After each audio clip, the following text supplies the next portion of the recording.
Hello दोस्तों, कैसे हैं आप। Welcome back to my channel. आज जो टॉपिक है वो है आईसीटी। ठीक है, आज हम क्या पढ़ने वाले हैं, आईसीटी पढ़ने वाले हैं। और उसमें जो जो हमारा पेपर फर्स्ट है उसके सिलेबस में जो न्यू चीज़ें ऐड हुई हैं, मतलब जैसे आईओटी हुआ है, मशीन लर्निंग हुआ है, डेटा साइंस हुआ है, क्लाउड कंप्यूटिंग हुआ है, उसके बारे में हमने आज वीडियो बनाया है। उसी के थ्रू हम पढ़ेंगे कि हम ये चीज़ें होती क्या हैं और यहाँ से कैसे क्वेश्चन बनते हैं, है ना। या डेफिनेशन से बनते हैं या फिर बहुत ही ज़्यादा डीपली क्वेश्चन पूछते हैं, तो हम आज उसके बारे में पढ़ने वाले हैं। ठीक है, वीडियो स्टार्ट करने से पहले मेरी आपसे दो रिक्वेस्ट हैं। सबसे पहले आप चैनल को सब्सक्राइब कर लो, क्योंकि इतने सारे वीडियो में मैंने कभी नहीं कहा कि आप सब्सक्राइब कर लो। इन दी लास्ट में बोलती थी, तो अभी से मैं बोल रही हूँ कि आप चैनल को सबसे पहले सब्सक्राइब कर लो। और ये जो पीडीएफ है मैं अपने टेलीग्राम चैनल पे दे दूँगी, तो आप वहाँ पे भी ऐड हो जाओ। ठीक है, ओके। अब हम सबसे पहले देखते हैं आईओटी एक्चुअल में है क्या। तो आईओटी एक अवधारणा है जिसमें भौतिक वस्तुएं इंटरनेट के माध्यम से आपस में जुड़ी होती हैं। मतलब क्या है, जैसे कि आजकल हम स्मार्ट चीज़ों का यूज़ करने लगे हैं। जैसे ये रूम है, ठीक है, रूम में हम जैसे ही एंटर होते हैं तो अपने आप ये दरवाजे खुल जाते हैं। हम किसी भी मॉल में जाते हैं तो वो सेंसर लगा होता है, अपने आप ही वो डोर को ओपन कर देता है और हम एंटर हो जाते हैं। ठीक है, तो जैसे ही हम जाएंगे तो स्मार्ट कनेक्शन यहाँ पर रहेगा। मतलब हम जो इसमें मशीनें हैं वो हमें सेंस करेंगी कि हमारा बॉडी टेम्परेचर कैसा है। फिर वो एक इंटरनेट के थ्रू कनेक्ट होंगी, मतलब ब्लूटूथ के थ्रू कनेक्ट होंगी, और फिर वो अपने एटमॉस्फेयर और हमारे टेम्परेचर के अकॉर्डिंग या तो फ़ैन ऑन कर देंगी, या तो हम वो ऑब्ज़र्व करेंगी कि हमारा टेम्परेचर कम है या फिर हमें गर्मी या ठंड लग रही है, तो वो उस हिसाब से वार्म अप कर देंगे। ठीक है, तो इस प्रकार की ये जो टेक्नोलॉजी है वो स्मार्ट टेक्नोलॉजी कहलाती है। जैसे कि हम ताली बजाते हैं तो फैन ऑन हो जाता है ना, इस प्रकार से ये स्मार्ट चीज़ें जो हैं, डिवाइस जो हैं, कनेक्टिविटी रखते हैं, है ना, ये आईओटी कहलाता है। अब हम इसके डेफिनेशन पे भी गौर करें कि आईओटी एक्चुअल में एक अवधारणा है जिसमें भौतिक चीज़ें, भौतिक से मतलब यही हो गया मशीन वगैरह, ये भौतिक ही तो होती हैं, है ना, इंटरनेट के माध्यम से, मतलब थ्रू इंटरनेट ये कनेक्ट रहती हैं। और जिसमें डेटा का संग्रहण, मतलब कि डाटा वो संग्रहण करते हैं। मतलब पिछली बार यदि आपको इसी टेम्परेचर में गर्मी लगी थी, आज भी आपको इसी टेम्परेचर में गर्मी लगी है, तो नेक्स्ट टाइम वो याद रखेंगे कि इस टेम्परेचर को ना करें। ठीक है, और उसका आदान प्रदान, मतलब कि दूसरी मशीनों से आदान प्रदान करते हैं कि आप इसके अकॉर्डिंग काम कर सकती है। इसका विकास कई दशकों में हुआ है, जिसमें विभिन्न तकनीकी प्रगति और विचारधारा शामिल हैं। ठीक है, देखो ये जो पीडीएफ है मेरा उससे कोई लेना देना नहीं है। मैं बस चाहती हूँ कि जो हमारा सिलेबस है उसमें जो चीज़ें ऐड हैं हम उसको कहीं ना कहीं से पढ़ लें। ठीक है ना, मेरी ये पीडीएफ है किसी कोचिंग संस्था की है, जो मैंने पढ़ा था वही मैं आपको सोर्स पढ़ा रही हूँ। ठीक है, ओके। 2000 अब देखेंगे हम 2004 में नेस्ले सिलिकॉन के सीईओ जो है कार्लेनियन, पीट ने बोला था या पीटरसन ने भविष्यवाणी की थी कि सूचना प्रौद्योगिकी के अगले युग में आईओटी उपकरण का बोलबाला होगा। दैट्स ऑल, इसमें कोई लेना देना नहीं है। हमें तो बस उसकी डेफिनेशन पे गौर करना है। क्या है कि भौतिक वस्तुएं रहती हैं जो इंटरनेट के थ्रू कनेक्ट रहती हैं और वो डाटा का संग्रहण करती हैं, स्टोर करती हैं, एंड देन वो आदान प्रदान करती हैं उसका। ठीक है, ये चीज़ें हमें याद रखनी है। और फिर इसमें क्या इम्पोर्टेंट है कि जो आंध्र प्रदेश है हमारा भारत का, ठीक है, जो आंध्र प्रदेश है भारत का पहला राज्य था जिसने 2 मार्च 2016, 2014 नहीं है 2016 को अपनी खुद की आईओटी जो है उसको नीति को, मतलब 2016 में मंजूरी दी थी। ठीक है, जिसमें वह भारत और सार्क क्षेत्र, सार्क मतलब एक संस्था है ना, साउथ एशियन एसोसिएशन, है ना, तो ये जो है सार्क क्षेत्र में ऐसा करने वाला वो पहला राज्य बना है। आईओटी की अवधारणा किस पे काम करती है, मशीन टू मशीन, मतलब कि अभी हमने देखा ना कि वो इंटरनेट के थ्रू जुड़ी रहती है और एक दूसरे को डाटा प्रदान करती है, आदान प्रदान करती है। दैट मीन्स एक मशीन दूसरे मशीन से इंटरनेट के थ्रू कनेक्ट रहती है। जैसे हम आए इंटर किए वैसे ही फ़ैन ऑन हो जाएगा या फिर कुछ बंद हो जाएंगे, तो ये दोनों अपने आप से काम कर रही हैं। क्यों? क्योंकि डेटा का वो ट्रांसफ़र कर रही है ना। इसमें भौतिक डिवाइस जो है जुड़े रहते हैं। ये same to same question by definition के लिए आया है और ये डेफिनेशन सिर्फ पूछते हैं इसमें। ये अभी मैं 2025 का आपको एक क्वेश्चन दिखाऊंगी जिसमें IoT डिवाइस के पूछा गया है। उसमें सीधा लिखा था कि ऐसे कोई उपकरण जो इस तरीके से जुड़े रहते हैं उनको क्या कहते हैं, AI कहते हैं क्या, या फिर IoT कहते हैं। बहुत सारे बच्चे AI और IoT में कंफ्यूज हो जाते हैं। तो ये उसने भौतिक डिवाइस बोला है, उसने डिवाइस बोला है कि डिवाइस कनेक्ट रहते हैं, ठीक है। तो हमें कुछ शब्द पकड़ने पड़ते हैं, देखो, है ना। तो ये IoT जो है उसकी अवधारणा मशीन टू मशीन है, ठीक है। अब हम इसके बारे में देख लेते हैं कि कहाँ से ये चीज़ें विकास हुई थी। 1982 में पहला इंटरनेट कनेक्ट उपकरण बनाएगा, है ना। कार्नेगी जो है, कार्नेगी मेलन विश्वविद्यालय के प्रोग्रामरों ने एक कोका कोला वेंडिंग मशीन को इंटरनेट से जोड़ा था, जिससे ये जांच कर सकते थे मशीन में ठंडे सोडा उपलब्ध है कि नहीं, ठीक है।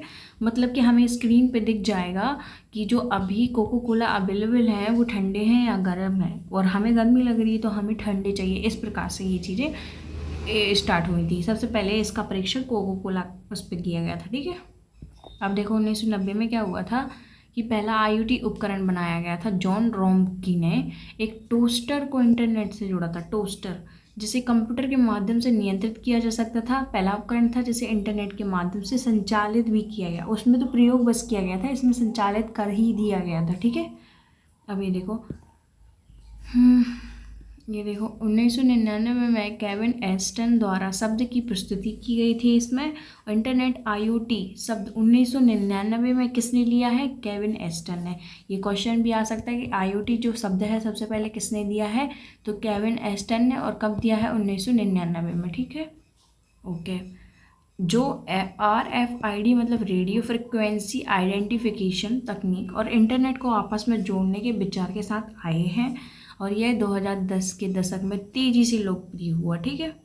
आई होप कि आपको ये समझ में आ रहा होगा।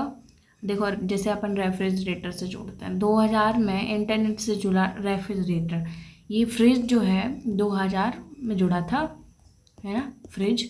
LG इलेक्ट्रॉनिक्स ने इंटरनेट सक्षम रेफ्रिजरेटर प्रस्तुत किया था, जो उपयोगकर्ता को इंटरनेट के माध्यम से खाद्य पदार्थों की सूची प्रस्तुत करता है या प्रबंधित करने की अनुमति देता है। हालांकि यह उत्पाद जो है उपभोक्ता के बीच लोकप्रिय अभी नहीं हुआ था, है ना। 2008 और 2009 में IoT का आधिकारिक जन्म हुआ था। सिस्को के अनुसार 2008 और 2009 के बीच इंटरनेट से जुड़े उपकरणों की संख्या विश्व जनसंख्या से अधिक हो गई थी। IoT का आधिकारिक जन्म माना जाता है ये, ठीक है। अब हमें क्या पढ़ना है, ये सब छोड़ दो, इसमें हम देखेंगे विशेषता उसकी।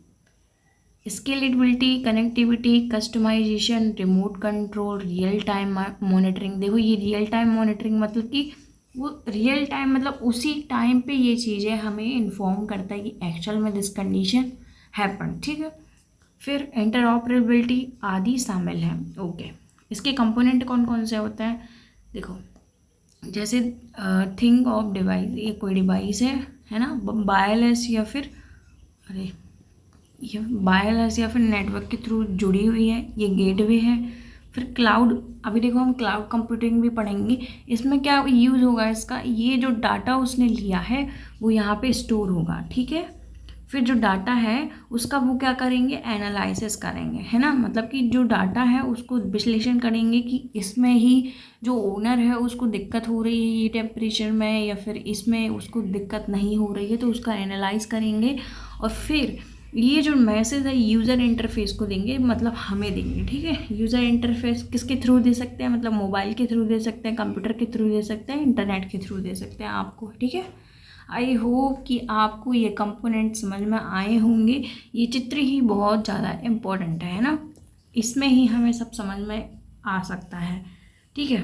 अगेन हम देख लेंगे क्या क्या रहता है, थिंक ऑफ डिवाइस रहता है ना, जो कि वायरलेस रहता है या फिर नेटवर्क के थ्रू क्या जुड़ा रहता है, गेटवे से, है ना, नेट से। अब देखो ये डाटा स्टोर करता है, फिर ये डाटा लिया इसने कि यहाँ पे कंडीशंस क्या है, डाटा को फिर क्या करेंगे क्लाउड में, इंटरनेट के थ्रू ही जुड़े रहते हैं। क्लाउड मतलब कि स्टोरेज, ये स्टोरेज का काम करता है, मतलब स्टोरेज जितना भी होता है क्लाउड में होता है। देन अब जो डाटा है उसका वो एनालाइज करेंगे, और फिर यूज़र इंटरफेस मतलब कि जो हम हैं, हम किससे उस चीज़ को कनेक्ट कर रहे हैं, मोबाइल या फिर कंप्यूटर जो भी एक्सेट्रा, उसको इन्फॉर्म करेंगे कि ऐसी ऐसी कंडीशन है, क्या आप इसको रखना चाहते हैं कंटिन्यू, या फिर आप उसको चेंज करना चाहते हो, या फिर वार्निंग या फिर मैसेज नोटिफिकेशन इसके थ्रू ही दिया जाता है। ठीक है, अब हम देख लेंगे ये उपकरण क्या रहते हैं। इसमें स्मार्ट थर्मोस्टेट है ना, फिटनेस ट्रैकर। हाँ, फिटनेस ट्रैकर मतलब कि देखो आजकल ऐसी वॉच बन गई है, हमने बहुत अच्छे से गौर किया होगा ये वॉच। ठीक है, इसमें आपकी हार्ट बीट्स है ना, आपने कितना चला उसमें फुट स्टेप भी बता देता है, और इन दिस कंडीशन आप कैसा फील कर रहे हैं, आपका जो बीपी है कितना लो है कितना हाई है, आपको कंट्रोल में रखना चाहिए, ये सब वो इन्फॉर्म करता है। ठीक है, अब देखो जैसे घरेलू उपकरण में फ्रिज हो जाएंगे, फैक्ट्री में इस्तेमाल होने वाली मशीनें वो भी इन्फॉर्म कर देती है पूरा। ठीक है, आई होप कि आपको ये समझ में आ रहे होंगे। इन चीज़ों में छोटे छोटे सेंसर, प्रोसेसर और इंटरनेट से जुड़ने वाले हिस्से लगे होते हैं। ये डिवाइस डेटा इकट्ठा करते हैं, इंटरनेट के जरिए भेजते हैं। कहाँ पे? क्लाउड में। ठीक है, ये वाईफाई, ब्लूटूथ या मोबाइल नेटवर्क जैसी तकनीकों से इंटरनेट से जुड़े होते हैं। ठीक है, अब गेटवे क्या कहलाता है? अभी हमने देखा था ना वो, और जो उसमें मैप में देखा था, देखो डायग्राम में देखा था, ये डिवाइस और नेटवर्क के बीच में एक पुल का काम करता है। डिवाइस एंड नेटवर्क हमने देखा था, वायरलेस नेटवर्क के थ्रू वो जुड़ा हुआ था। तो ये जो डिवाइस है और नेटवर्क है उसके एक पुल की तरह काम करता है। ये अलग अलग डिवाइसों को आपस में कनेक्ट करता है, गेटवे। ठीक है, और उनके बीच डाटा भेजने का काम करता है, जिसे हम आईसीटी पढ़ते हैं जब, है ना, उसमें हम गेटवे पढ़ते हैं, उसका भी यही काम रहता है कि वो दो या दो से अधिक चीज़ों को कनेक्ट करता है। ठीक है, ये सुनिश्चित करता है कि सभी जो डिवाइस हैं ठीक से एक दूसरे से कनेक्ट है कि नहीं, या बात कर सकते हैं कि नहीं। ओके, अब क्लाउड देख लेते हैं हम। एक ऑनलाइन जगह है जहाँ पे सारा डेटा जमा होता है। क्लाउड में डेटा को स्टोर, प्रोसेस और मैनेज किया जाता है। कंपनियां या लोग इस डाटा को कहीं भी देख सकते हैं और इसका इस्तेमाल कर सकते हैं। ठीक है, आई होप कि आपको समझ में आ रहा होगा। ओके, अब इसमें एनालिटिक्स में क्या होता है? इसका मतलब होता है डाटा को समझने लायक जानकारी में बदलना, मतलब उसका एनालाइज करना, है ना, उसका विश्लेषण करना। अरबों डिवाइसों में से जो कच्चा डाटा है उसको साफ और समझदारी वाले तरीक़ों से पेश करना। मतलब देखो हमने बहुत सारे डाटा ले लिए कि इस टेम्परेचर में इसको दिक्कत हो रही थी, इसको दिक्कत हो रही थी, इसको दिक्कत हो रही थी, फिर एक विश्लेषण करके एक मापदंड निकालेंगे कि इस टेम्परेचर में, है ना, पर्टिकुलर इंसान या पर्टिकुलर इंसान प्रजाति को दिक्कत होती है। इस प्रकार से मैं बोलना चाह रही हूँ। ठीक है, और इस सिस्टम को बेहतर तरीके से चलाया भी जा सकता है। अगली बार मतलब वो गलती नहीं करेगा। अभी यूज़र इंटरफेस के बारे में हम देखते हैं, कंपोनेंट के बारे में पढ़ रहे हैं अभी हम। ठीक है, यह वह हिस्सा है जिसे हम देख सकते हैं, मतलब हम मोबाइल देख सकते हैं, कंप्यूटर देख सकते हैं, स्क्रीन तो देख ही सकते हैं ना, इसका इस्तेमाल कर सकते हैं, जैसे मोबाइल ऐप, स्क्रीन या डैशबोर्ड, जिसके जरिए आईओटी जो सिस्टम से हम बात कर सकते हैं। मतलब उसने नोटिफिकेशन भेजा कि देखिए ये टेम्परेचर बहुत ज़्यादा है, आप इसको कम कर लें, तो हम उसके मोबाइल के थ्रू ही हम उसको कम कर सकते हैं। ठीक है, जानकारी लेते हैं और उन्हें दे देते हैं। इतना ही बहुत ज़्यादा इम्पोर्टेंट है जो हमने पढ़ा, उसके कंपोनेंट। ठीक है, उसकी डेफिनेशन क्या है हमने उसको समझा, और जो हमारा आंध्र प्रदेश है वो 2016 में सबसे पहला आईओटी डिवाइस, मतलब खुल बोलने वाला, नीति चलाने वाला पहला जो है राज्य है। ये जो 3 पॉइंट है मोस्ट इम्पॉर्टेंट है। ठीक है, इसके अलावा ये भी हम देख सकते हैं कि इनके कार्य प्रणाली कहता है, सबसे पहले वो डाटा को कलेक्ट करता है, फिर डाटा ट्रांसफर करते हैं, मतलब कि वो भेजते हैं। इसके लिए गेटवे का यूज़ करते हैं, हमने अभी पढ़ा है ना। फिर डेटा को प्रोसेस करते हैं, देन विजुअलाइजेशन करते हैं। ये सब नहीं आएगा, हमने जितना पढ़ा है उतना ही आएगा, है ना। और लास्ट में क्या करते हैं, एनालाइज करते हैं, फिर यूज़र इंटरफेस के थ्रू वो क्या करते हैं, वहाँ पे भेज देते हैं यूज़र को। अब हमने जो आईओटी को बढ़ावा देने की सरकार की जो पहल है उसको पढ़ेंगे हम। ठीक है, थोड़ा बहुत उसको पढ़ लेंगे, फिर आईओटी हमारा हो जाएगा ख़त्म। आईओटी को बढ़ावा देने वाली सरकारें जो हैं, आईओटी का नीति का मसौदा कब स्टार्ट हुआ था? 2015। देखो 2016 में आंध्र प्रदेश ने एक्सेप्ट कर ली थी। देखो 2014 में सरकार ने पहली बार आईओटी की नीति की रूपरेखा बनाई थी, है ना। फिर पढ़ेंगे हम आईओटी उत्कृष्टता केंद्र जो है, इसमें कौन कौन से हैं? NASSCOM, mighty, ministry of electronics, है ना, और ARNET द्वारा शुरू किया गया था। ये स्टार्टअप्स को IoT पर आधारित नए प्रोडक्ट बनाने में मदद करता है। भारत में सबसे बड़ा तकनीकी नवाचार केंद्र है कौन सा? IoT उत्कृष्टता केंद्र। ओके, अब राष्ट्रीय डिजिटल संचार नीति 2018 में आई थी, ये भी याद रखना। अब क्वेश्चन डायरेक्ट बन जाएगा, राष्ट्रीय डिजिटल जो नीति है, संचार नीति कब आई थी? 2018 में, ठीक है। इसमें क्या उद्देश्य है? वही उनकी सेवाएं बढ़ाना और क्या। ओके, अब ये देखो नियम जो बने हैं, सूचना प्रौद्योगिकी संशोधन नियम बने हैं कब? 2011 में। इसमें क्या है? धारा जो 43A है, ये बहुत बार पूछी जा चुकी धारा है। कंपनियों को व्यक्तिगत और संवेदनशील डेटा की सुरक्षा करनी होती है। अगर लापरवाही से किसी का डाटा लीक हो जाता है तो नुकसान की भरपाई कंपनी ही करेगी। अब धारा 72A में कोई भी व्यक्ति अगर बिना सहमति के किसी निजी डाटा को शेयर करता है तो उसे सज़ा मिल सकती है, ठीक है। मान लो मैं अपनी प्राइवेसी को मेंटेन कर रही हूँ और किसी ने मेरी फ़ोटोज़ या फिर किसी अदर लड़की की फ़ोटोज़ लीक कर दी, तो इसके तहत जो इंसान पकड़ा जाएगा उसको दंडनीय मतलब अपराध होगा और उसको इसमें दंड भी मिलेगा, ठीक है। 43 और धारा 72 बहुत इम्पोर्टेंट है, ये थोड़ा सा आपको याद रख के चलिए, ठीक है। हाँ, निजी कंपनियों के लिए है ये। इनके अनुप्रयोग हमने देख ही लिए। स्वास्थ्य के लिए क्या क्या यूज़ होता है, जैसे स्मार्ट होम, लाइट हो गया, कैमरा हो गया, थर्मोस्टेट हो गया, ठीक है। फिर स्वास्थ्य सेवाओं से रिलेटेड हृदय, BP, और हमने वो घड़ी भी पढ़ी थी उसके लिए, वॉच, है ना। औद्योगिक में मशीनें हो जाएंगी उसकी। स्मार्ट शहर में ट्रैफिक लाइट हो गई हैं जो ऑटोमेटिक बताती हैं कचरा, प्रदूषण, स्मार्ट निगरानी। कृषि के लिए मौसम, मिट्टी, फसल के लिए सेंसर वगैरह, ड्रिपल सिंचाई, ये सब IoT के जो है पार्ट्स हैं, ठीक है। अब इसकी हम विशेषताएं देख लेते हैं। नहीं, हाँ, तो ये हमारी जो है IoT ख़त्म हो चुका है। ये आप देख लेना, परिवहन, ये तो आप समझ सकते हैं, यहाँ से क्वेश्चन नहीं आता। तो क्या क्या चीज़ यूज़ होता है वो ये नहीं आता। ओके, तो अब हम क्या पढ़ेंगे?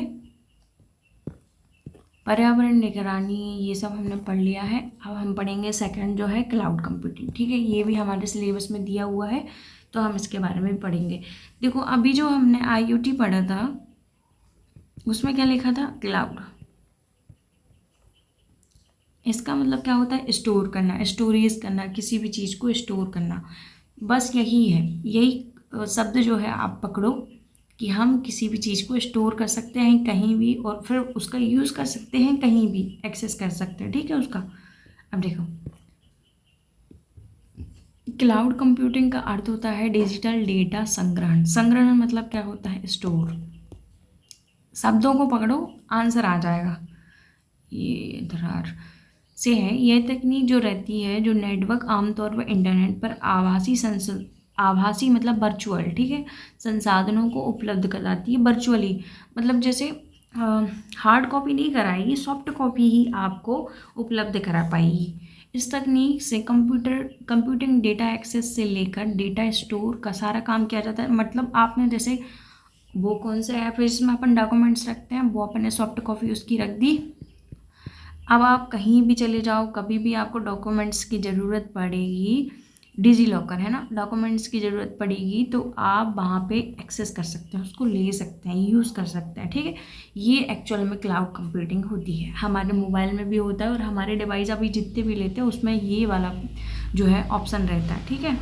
अब हम नेक्स्ट देख लेंगे। क्लाउड कंप्यूटिंग द्वारा प्रदान किए गए डेटा, प्लेटफॉर्म और सॉफ्टवेयर उपयोगकर्ता के कंप्यूटर पर नहीं बल्कि उस कंपनी के सर्वर पर संग्रहित होते हैं जो क्लाउड सेवाएं प्रदान। ये किसी मोबाइल पे नहीं रहते, जो जैसे माइक्रोसॉफ्ट चला रहा है, ठीक है, हमने माइक्रोसॉफ्ट कंपनी का कोई मोबाइल या डिवाइस लिया तो वो प्रदान करेगी, ना कि कोई फ़ोन करता है, उसमें तो कुछ होता ही नहीं है, ठीक है। अब देखो ये एग्जांपल है, गूगल क्लाउड हो गया, अमेजॉन AWS हो गया, माइक्रोसॉफ्ट एजर हो गया। तो ये जो है क्लाउड कंप्यूटिंग एग्जांपल है। आई होप कि आपको ये लेक्चर समझ में आ रहा होगा, और यदि आपको समझ में आ रहा है तो भाई सब्सक्राइब करने में आपका कुछ नहीं जा रहा है, सब्सक्राइब कर दो। और हाँ, ये PDF जो है टेलीग्राम पे मैंने भेज दी है तो आप वहाँ से इसको ले सकते हैं, मतलब एक्सेस कर सकते हैं, ठीक है। ओके, अब हम देखते हैं इसकी विशेषताएं क्या है।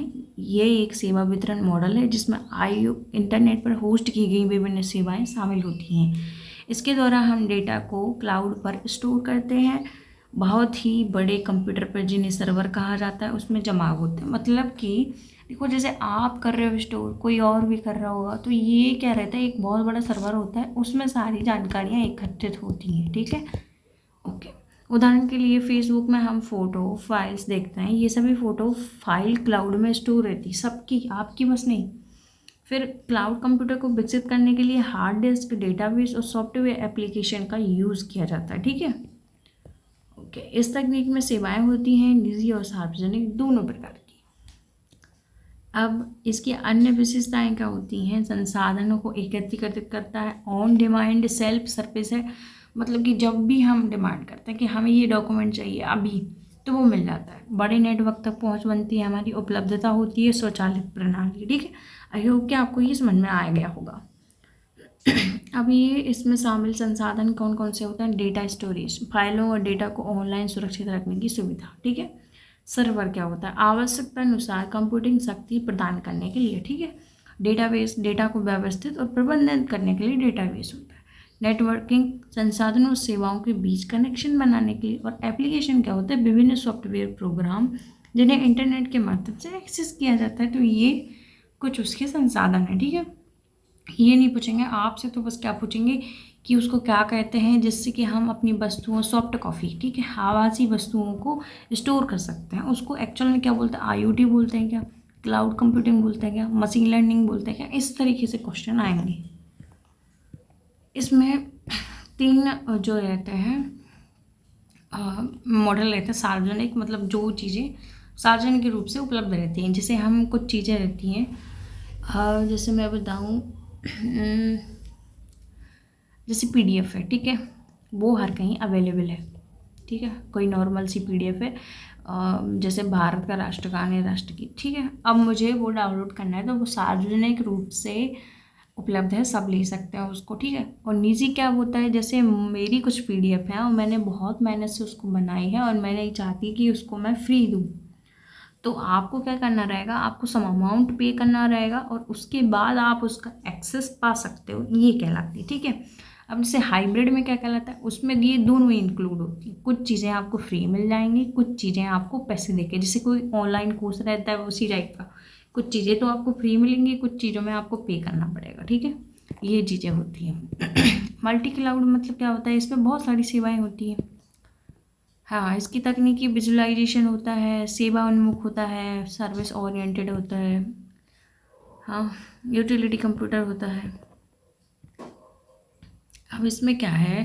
कारण प्रणाली, उसके बारे में बात कर रहा है कि केंद्रीय डाटा भंडारण, डेटा दूरस्थ सर्वरों पर इंटरनेट के माध्यम से संग्रहित रहता है, इंटरनेट के माध्यम से। ठीक है, डाटा पूलिंग मतलब संसाधनों को एकत्रित कर उपयोगकर्ता की मांग के अकॉर्डिंग प्रदान किया जाता है, कि हमें अभी ये वाला डॉक्यूमेंट चाहिए, तो ऐसा नहीं है कि सारे आपको दे देंगे, सिर्फ वही देंगे जो आपको नीड है। डेटा का प्रबंधन किया जाता है, उपयोगकर्ता और डेटा और एप्लीकेशन के दूरस्थ सर्वरों को प्रबंधन, मैनेजमेंट, कंट्रोलिंग। ठीक है, मांग पे उपलब्धता मिलती है, वर्चुअलाइजेशन होता है, ऐसा नहीं है कि हार्ड कॉपी दे दी, हमें चाहिए मार्कशीट, तो वो मार्कशीट देने आया आपको, वो हार्ड नहीं, सॉफ्ट ही मिलेगी, है ना। स्वचालित प्रबंधन होता है, अपने आप ही बैकअप और अपडेट ऑटोमेटिक हो जाता है। पहुंच योग्यता, किसी भी इंटरनेट सक्षम डिवाइस से डाटा और सेवाओं की पहुंच हो जाती है। ठीक है, ये इतना सा था। ओके, हाँ, इसमें जो है सेवाएं, सॉफ्टवेयर एक सेवा के रूप में, software as a service, cloud computing में आपको सॉफ्टवेयर भी मिल जाता है। ये मॉडल तैयार सॉफ्टवेयर एप्लीकेशनों को इंटरनेट के माध्यम से उपलब्ध कराता है। फिर प्लेटफॉर्म एज अ सर्विस मिलता है कभी कभी, कि हम उस प्लेटफॉर्म को यूज़ कर सकते हैं, उसके टूल्स को यूज़ कर सकते हैं, जैसे गूगल पे इंजन वगैरह, है ना। फिर हार्डवेयर सेवा, बुनियादी सेवा, इस प्रकार से रहती हैं ये चीज़ें। सर्वर सर्विसेज, ये सब नहीं आने वाला, हमने जो चीज़ पढ़ी है वही सब आएगा, कि हम उसका यूज़ क्या क्या करते हैं। अब देखो, ये इम्पोर्टेंट है कि क्लाउडिंग कंप्यूटर भारत में इसकी नीतियाँ क्या क्या हैं। ठीक है, इसके लाभ तो हमने देख ही लिए। केंद्र सरकार ने क्लाउड कंप्यूटिंग के महत्व को समझा और ई गवर्नेंस सेवाएं उपलब्ध कराने की दिशा में कदम बढ़ाए हैं। इसमें जीआई क्लाउड है एक, मेघराज मोस्ट इम्पोर्टेंट है। मेघराज के बारे में बहुत बार क्वेश्चन आ चुका है 2013 में। कब? 2013 में। शुरू किया गया था। एक मेघराज महत्वाकांक्षी परियोजना है। ये इलेक्ट्रॉनिक्स एवं सूचना प्रौद्योगिकी मंत्रालय ने शुरू की थी। इसके उद्देश्य यही है कि डेटा को जोड़ना केंद्र से एक्सेट्रा, है ना। ओके, डिजी लॉकर, देखो अभी हमने इसके बाद में बात की थी। डिजी लॉकर एक्चुअल में क्या है, इसको देखो सबसे पहले 1 जुलाई 2015 को लॉन्च किया गया था। माइटी मतलब केंद्रीय इलेक्ट्रॉनिक्स एंड सूचना प्रौद्योगिकी मंत्रालय द्वारा डिजिटल इंडिया कार्यक्रम के तहत, किसके तहत, डिजिटल इंडिया कार्यक्रम के तहत इसको शुरू किया गया था। ठीक है, अब इसमें क्या रहता है कि हम बहुत सारी चीज़ें जो हैं ऑनलाइन एक्सेस को मिल जाता है। जैसे हमने उसमें अपना पासबुक सेंड कर दिया, 10th की 12th की मार्कशीट जो है सेंड कर दी, ठीक है, उसमें कर दी और कहीं भी एक्सेस हम कर सकते हैं। फिर भारतीय रेल, हाँ IRCTC ये भी है। टिकट घंटे काम करने के लिए डेटा क्लाउडिंग यूज़ होता है। किसान के लिए भी बहुत सारे पोर्टल बनाए गए हैं, है ना। डिजी लॉकर का भी यूज़ हमने देख लिया। मेघराज भी हो गए हमारे। हाँ, ये सरकारी ई बाज़ार या फिर जैम विस्तारित मापने के लिए बहु क्लाउड वास्तुकला का उपयोग किया जाता है। उत्पादों और सेवाओं की विस्तृत श्रृंखला होती है ये, ठीक है। ऐसे ये NHAI नेशनल हाईवे अथॉरिटी है शायद, हाँ यही है। इसमें टैगिंग के साथ साथ क्लाउड डेटा लिंक दस्तावेज होते हैं। कुछ नहीं, छोड़ो। ओके, ये हमने कर लिया। क्या क्या हो गया है हमारा, IoT हो गया है, इसके बाद क्लाउड कंप्यूटिंग है, ये हमने दोनों कर लिए, समझ लिए हैं। कितना आएगा उस हिसाब से हमने समझ लिए। यदि आपको लगे कि मैम ने कुछ ना कुछ स्किप करा है, यदि आपको चुल मच रही हो कि मुझे पूरा ही पढ़ना है, तो इसकी जो PDF है मैं अपने टेलीग्राम पे शेयर कर दूँगी, तो आप वहाँ से इसको देख लेना, ठीक है। हाँ, तो ये मशीन लर्निंग है और मैं आपको ओल्ड क्वेश्चन पेपर भी दिखा दूंगी कि पूछते क्या है एक्चुअल में। ये मशीन लर्निंग क्वेश्चन 2022 या 23 में पूछ चुके हैं। इसके बारे में हम देखते हैं कि एक्चुअल में पूछा क्या है। देखो, मशीन लर्निंग ऐसा रहता है कि एक डाटा रहता है, हम उससे सीखते हैं, उसको एनालाइज करते हैं और उससे हम भविष्यवाणी कर सकते हैं कि इन फ्यूचर ये भी हो सकता है। जैसे हम जिस प्रकार से मान लो हम टेम्परेचर को देखते जा रहे हैं, टेम्परेचर की हर साल इतना बढ़ रहा है, इतना बढ़ रहा है, और फिर हम उसके थ्रू फ्यूचर भी बता सकते हैं कि लगभग इतने 2050 में जो है टेम्परेचर इतना बढ़ जाएगा, है ना, कि ग्लेशियर पिघल जाएंगे, इसके साथ बाढ़, सूखा, सब कुछ आ सकता है। यही तो है चीज़ें, मशीन लर्निंग यही तो है, ठीक है। अब देखो, मशीन लर्निंग एक ऐसी तकनीक है जिसमें कंप्यूटर बिना स्पष्ट प्रोग्रामिंग के अनुभव, अपने अकॉर्डिंग ही अनुभव या एक्सपीरियंस डाटा से सीखते हैं और भविष्य की भविष्यवाणी या निर्णय लेने में सक्षम है। यही लैंग्वेज समझ सकते हो थोड़ी बहुत, इसमें तोड़ मरोड़ के यही क्वेश्चन पूछा था, है ना, कि हम इसमें भविष्यवाणी कर सकते हैं, यूज़ कर सकते हैं। देखो, अनुभव से, खुद के अनुभव से, है ना। मशीन लर्निंग जो है, जिसे ML या मशीन लर्निंग के रूप में जाना जाता है, आर्टिफिशियल इंटेलिजेंस का हिस्सा है। देखो, हमने नेचुरल प्रोसेसिंग लैंग्वेज पढ़ा था, डेटा साइंस पढ़ा था, मशीन लर्निंग, ये तीनों AI का ही हिस्सा है। AI क्या करता है कि जो चीज़ें हम उससे पूछते हैं, सीखते हैं, तो फिर वो क्या करता है, इस चीज़ की वो भविष्यवाणी भी कर सकता है, ठीक है। इसमें क्या है, कंप्यूटर को डाटा से सीखकर और अनुभव के साथ प्रदर्शित करने में सक्षम बनाता है। ओके, आई होप कि तुम लोगों को ये समझ में आ रहा होगा। अब इसमें क्या क्या यूज़ होता है, सांख्यिकी और गणितीय तरीके से, मतलब जो डेटा वाइज है ना, जो डेटा मैथ में, इसमें 41 डिग्री सेल्सियस है या 52 डिग्री सेल्सियस है, ये जो है मशीन लर्निंग की बुनियादी है। मतलब इनके थ्रू ही वो एनालाइज करता है और सीखता है, ठीक है। ओके, अब हमने क्या पढ़ लिया है, ये मशीन लर्निंग में इतना पढ़ लिया है, ठीक है। अब इसमें जो है मशीन लर्निंग शब्द गढ़ा गया था 1960 में। अब लिखा है ट्यूरिंग टेस्ट, ठीक है। ये जब AI हम समझते हैं, AI का निर्माण करते हैं, तो हमें उससे पता कैसे चलता है कि AI है। तो ये ट्यूरिंग टेस्ट होता है जिसके थ्रू हमें पता चलता है कि ये एक AI है, ठीक है। इसके बाद सैमुअल आर्थर सैमुअल, इन्होंने ही सबसे पहले जो मशीन लर्निंग है शब्द दिया था। ओके, एल्गोरिदम वगैरह पे काम करता है ये। हम इसके कंपोनेंट देख लेते हैं, बाकी ये सब तो ठीक है। इसमें डेटा का यूज़ होता है, सबसे पहला है मशीन लर्निंग की डेटा ही होता है। देखो, मशीन लर्निंग हो चाहे क्लाउड कंप्यूटिंग हो चाहे IoT हो, इन सब का पहला रोल है डेटा। भाई जब इनके पास डेटा ही नहीं होगा तो वो कैसे ये चीज़ें पता लगा पाएंगे कि आपको ये करना है, ये करना है, ये करना है, ठीक है। तो सबसे पहले डेटा होना चाहिए, जिसका अधिक और अच्छा डेटा होगा उतना ही वो प्रिडिक्ट कर पाएंगे नेक्स्ट फ्यूचर को, ठीक है। इसके बाद फीचर्स जो है, अब हम देखेंगे फीचर्स में क्या यूज़ होता है। फीचर्स डेटा से निकाले गए महत्वपूर्ण पॉइंट जिसमें मशीन कुछ सीख सकती है, ओके। मॉडल एल्गोरिदम पर यूज़ करता है। एल्गोरिदम मतलब कि सांख्यिकी, जो मॉडल हमने देखा मैथ का यूज़ करता है, सांख्यिकी का यूज़ करता है, तो ये एल्गोरिदम हो जाता है, ठीक है। ये देखो गणितीय नियम जिसको यूज़ करता है वो, ओके। फिर लॉस फंक्शन इंपॉर्टेंट शब्द है, ये क्या है, ये मापता है कि मॉडल ने कितना गलत अनुमान लगाया है। ऑप्टिमाइज क्या करता है, मॉडल को बेहतर बनाने की प्रक्रिया है ये, ठीक है। अब इनकी कार्य प्रणाली सेम है। सबसे पहले वो डाटा को कलेक्ट करते हैं, फिर डाटा की सफाई करते हैं, क्या चीज़ें इंपॉर्टेंट है, क्या लेना है, क्या नहीं लेना है, वो ये सफाई कहलाता है, ये प्रोसेसिंग कहलाती है, ठीक है। फीचर्स चयन करते हैं, फीचर सिलेक्शन इंजीनियरिंग करते हैं, फिर मॉडल का चयन करते हैं कि कौन सा मॉडल सही रहेगा, फिर प्रशिक्षण जो है ट्रेनिंग ऑफ मॉडल यूज़ करते हैं, फिर मान्यता उसकी देते हैं, वैलिडेशन उसका, परीक्षण टेस्टिंग करते हैं कि हमने जो करा है वो एक्चुअल में सही आ रहा है कि नहीं, फिर इसके बाद भविष्यवाणी की जाती है, ओके।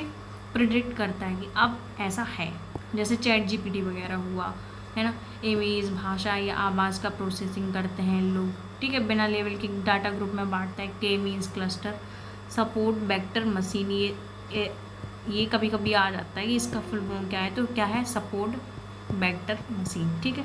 डिसीजन ट्री बनाता है कि यदि ज़्यादा जटिल क्वेश्चन है तो वो डिसीजन ट्री बनाएगा, ठीक है, कि हाँ इस तरीके से भी बांट सकते हैं, इस तरीके से भी बांट सकते हैं। अब ये जो AI वो मशीन लर्निंग है, उसके टाइप क्या क्या होते हैं। पहला तो सर्वाइज लर्निंग होता है, लेवल वाले क्वेश्चन इसमें होते हैं, इमेज स्पैम डिटेक्शन।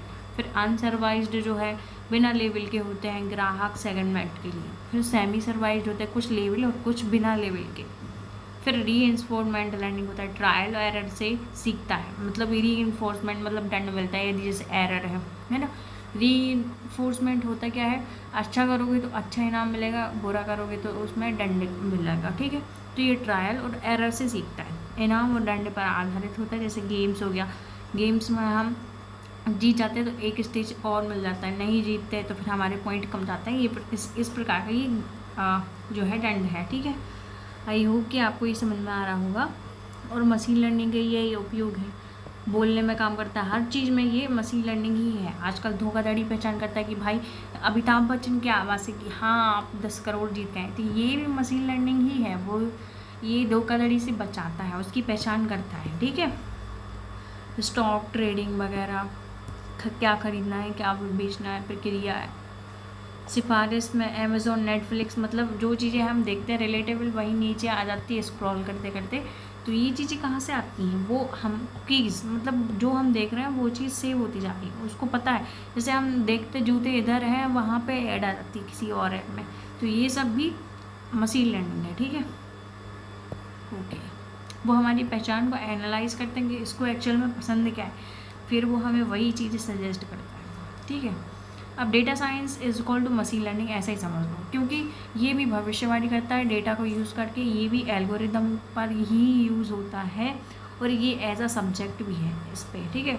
देखो डेटा साइंस डेटा से ज्ञान प्राप्त करने का एक बहुत विषयक जो है बहुविषयक क्षेत्र है, जो कि गणित, सांख्यिकी, कंप्यूटर विज्ञान और विशिष्ट विषय विशेषज्ञता को जोड़ता है, ठीक है, ताकि डेटा से सार्थक अंतर्दृष्टि निकाली जा सके और सूचित निर्णय लिया जा सके। मतलब एनालाइज करके जो हमें डिसीजन आ रहा है उसको हम सोच समझ के फिर यूज़ कर सकें, ठीक है। आप देखो बड़ी मात्रा में इसका यूज़ हो रहा है, ये सब तो ठीक है,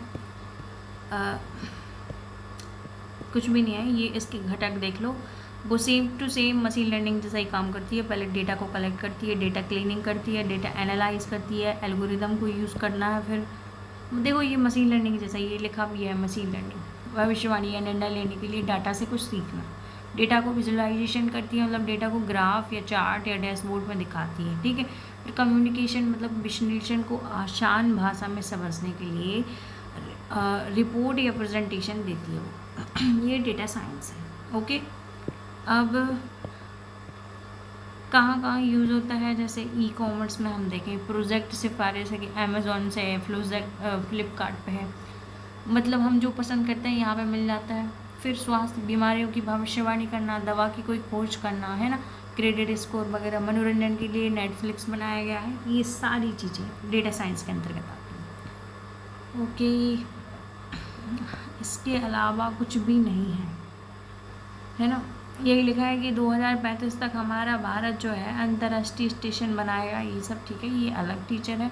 आइरिस भारत की पहली जो है AI टीचर बन गई, ये थोड़ा सा याद रखना। हमने क्या क्या कर लिया अभी, हमने कर लिया IoT, हमने कर लिया क्लाउड, हमने कर लिया फिर मशीन लर्निंग, फिर इसके बाद हमने क्या कर लिया, डेटा साइंस। ये सारी चीज़ें हमारी हो चुकी हैं इस लेक्चर में, ठीक है। तो हमें क्या करना है, इसके बाद ये जो PDF है ये हमारे टेलीग्राम पे मिल जाएगी। साथ ही आप सब्सक्राइब कर दो भाई, जिससे कि मेरे को पता चले कि हाँ व्यूज़ के साथ साथ आप मुझे सपोर्ट भी कर रहे हैं, ठीक है। आई होप कि आपको ये लेक्चर पसंद आया होगा। ठीक है, मिलते हैं फिर MCQ के वीडियो में। Thank you.